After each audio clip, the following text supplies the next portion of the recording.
What is going on with the Phoenix real estate market right now? I have all those updates for you starting right now.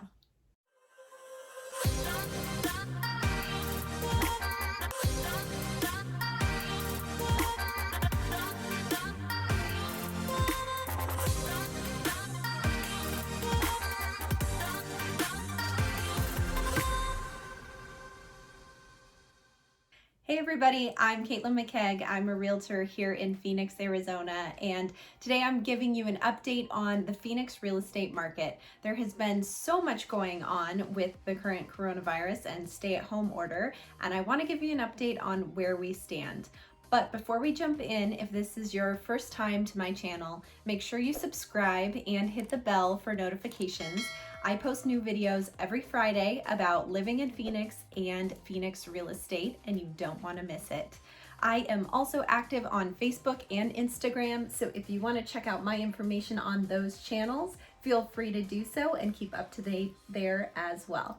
Jumping right in, I hope all of you have been staying safe and healthy. And obviously things that have been going on in our world have affected the real estate market. And things are different all throughout the country, but specifically in Phoenix, I want to update you on what is going on. Essentially, we are on a bit of a hold or a pause because we don't have a whole lot of activity going on. But when you dig down deeper and look at some of the statistics, you can see some indications of where we'll be headed moving forward. One of the places where I get a lot of my real estate data is the Cromford Report, and they are excellent at providing information on a daily basis about changes in the market based off of our MLS data. One of the things they use is the Cromford Market Index, and this index helps us understand if we're in a seller's market or a buyer's market, and looking at both supply and demand. Values below 100 usually indicate a buyer's market, while values above 100 usually indicate a seller's market. As I'm sure you can guess, a value of 100 is about a balanced market. If you look at this table provided by the Cromford Report, they're showing every major city in the Phoenix metro area and their respective Cromford Market Index values. You can see that all of them are significantly over 100.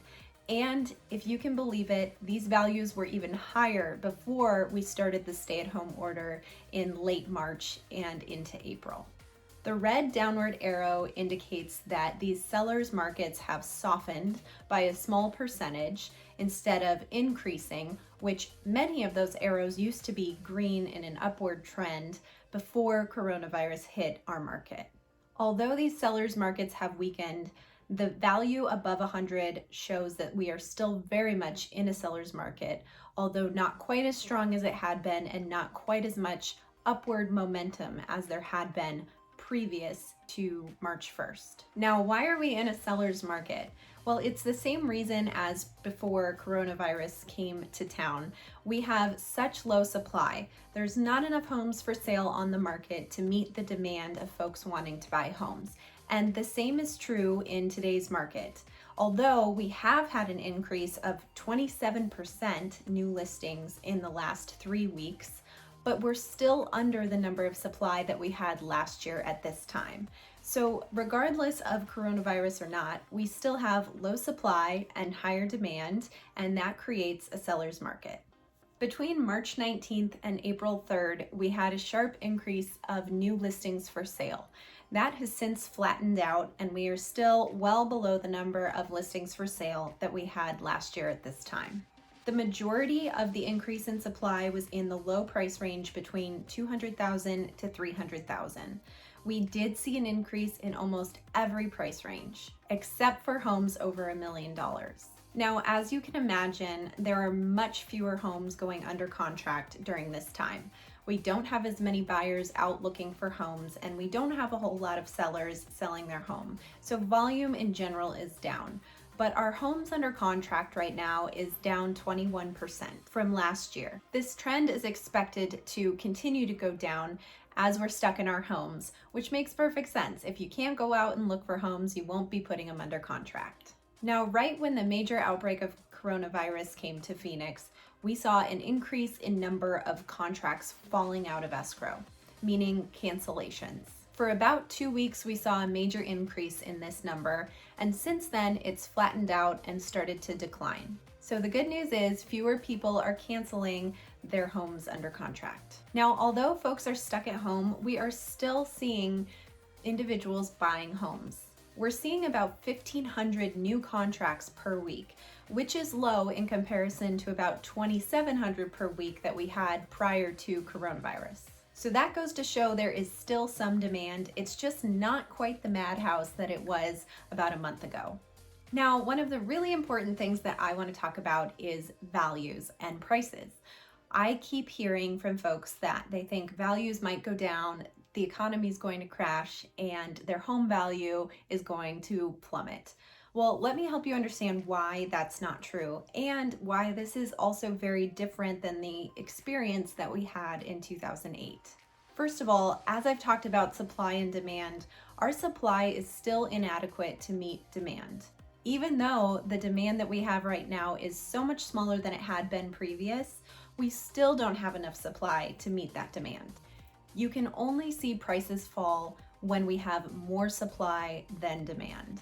So that means when we see a fall in demand, whether small or large, it's not enough to start changing prices in a downward trend. You actually need to have an excess of supply relative to that demand in order to start affecting prices. That's not something that we're seeing right now by any means. It's also not something that we expect to see in the near or medium term. So long story short, you don't have to worry about home prices falling anytime soon, and definitely not rapidly. So I also wanted to talk about why this situation is very different than what we experienced in 2008. One of those factors is the affordability measure. In 2008, our affordability measure was at about 27%. So when all of these investors that were buying homes pulled out, normal folks couldn't even afford the home prices, which increased our supply and decreased our demand. Today, we've had many investors pull out within the last 3 to 4 weeks, yet we're still seeing affordability in a good spot, and we're still seeing that demand for us normal folks to be buying homes. Another great thing is that many people have quite a bit of equity in their homes these days, which is different from 2008. Many folks have bought a home in the last 10 years, many of which have bought when prices were quite a bit lower and have since gained tons of equity in their home. So really, if push came to shove, they could get cash out of their house rather than doing a foreclosure route. Regarding foreclosures, we also have a program that our governor has provided tons of funding to called Save Our Home AZ. And this is a resource that you can look into if you think you may be in this situation. It provides down payment assistance, principal reduction, and many other things to help you get to a good spot rather than turn to foreclosure if you feel like you're approaching that situation. This is a program that was implemented after our experience in 2008, and we are now putting into practice and is here to help for the current situation if needed. We've also recently heard about many different small business loans that are being given out by the government, and many of which are forgivable. All of these intended to keep small businesses running as much as possible during this time and able to resume business again when we're all able to come out of quarantine. So hopefully these measures are helping to keep our economy running and thus pick up where we left off as soon as the stay-at-home order lifts.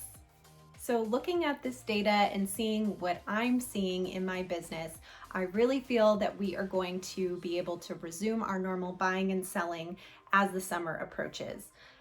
There's a lot of misinformation out there and a lot of doom and gloom, but I hope everyone can stay positive, stay safe, stay healthy, and continue to look forward to once we're all out of this and we can resume our normal lives again. If you have any questions specifically about the Phoenix housing market or anything that I can help you with, you are always welcome to reach out to me. I'm Caitlin McKeag with Berkshire Hathaway. Thank you for watching.